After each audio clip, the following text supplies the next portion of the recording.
Le prix du meilleur village pour la biodiversité en 2018 nous a été attribué justement dans le cadre du concours organisé par l'Agence française de la biodiversité. Et notre participation à ce concours est partie déjà de réflexions que nous avions menées sur le territoire de la commune, à savoir que nous étions très impactés par le changement climatique et que nous souhaitions faire un inventaire assez précis de toutes les espèces pour voir comment elles allaient évoluer dans le temps. Dans les actions qui ont été menées dans le cadre du concours, il y avait effectivement la notion de zéro pesticide, pas de produits phytosanitaires, c'est des choses que nous respections déjà de façon naturelle dans la commune. Par ailleurs, nous avions pris des dispositions pour acheter du matériel électrique justement pour faciliter le désherbage sans polluants et en essayant d'utiliser le moins possible de produits carbonés, quoi. Et ça, c'était aussi un objectif. Il y a aussi l'entretien de la voirie en hiver. On a banni un peu tout ce qui était sel. On utilise essentiellement de la pouzzolane. Après, il y a un autre aspect, c'est de favoriser, j'allais dire, les reproductions du milieu des insectes. Et il faut éviter, surtout pour les papillons et les coléoptères, de faucher trop tôt. Donc là, on a fait des fauches tardives. Au niveau éclairage, pareil, nous avions pris des engagements pour réduire la pollution lumineuse, parce qu'on s'aperçoit qu'effectivement, la pollution lumineuse est préjudiciable à certains animaux nocturnes. On n'a pratiquement que des agriculteurs bio.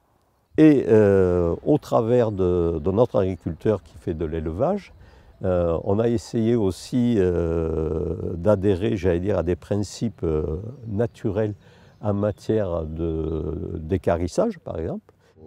À la biodiversité, en fait, c'est surtout par rapport aux vautours. On a mis en place une placette de nourrissage pour les vautours. Et du coup, les brebis mortes, plutôt que de faire venir l'équarrissage, elles partent sur la placette pour nourrir les vautours.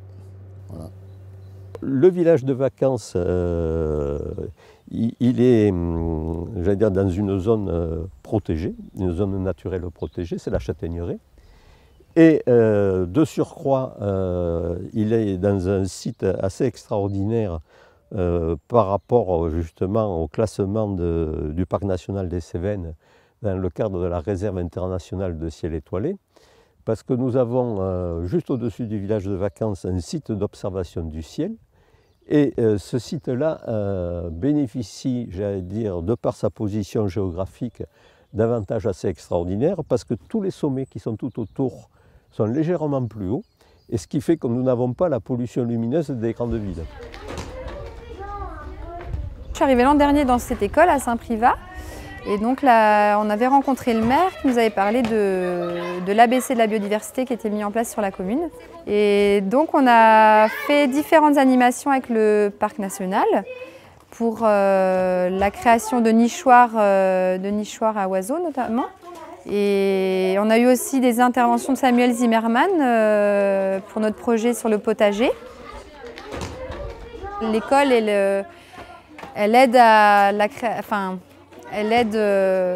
au devenir du citoyen de demain, et pour nous, il nous semble important que le citoyen de demain ait cette conscience environnementale et que chacun à notre petite échelle, on a un impact sur cet environnement pour le protéger. Alors les enjeux, effectivement, c'est de faire prendre conscience que la biodiversité, il faut la protéger. Et par toutes les actions possibles, c'est-à-dire que l'objectif numéro 1, c'est de décarboner, autant faire se peut, toute l'atmosphère dans la mesure où on peut y arriver, parce que la pollution à ce niveau-là n'a pas de frontières. Et à partir du moment où les actions individuelles, même dans une toute petite commune, vont dans ce sens-là, c'est sûr qu'après, multiplié par le nombre de communes, le nombre de villes et j'allais dire le nombre de pays aussi, on arrivera peut-être à un résultat positif.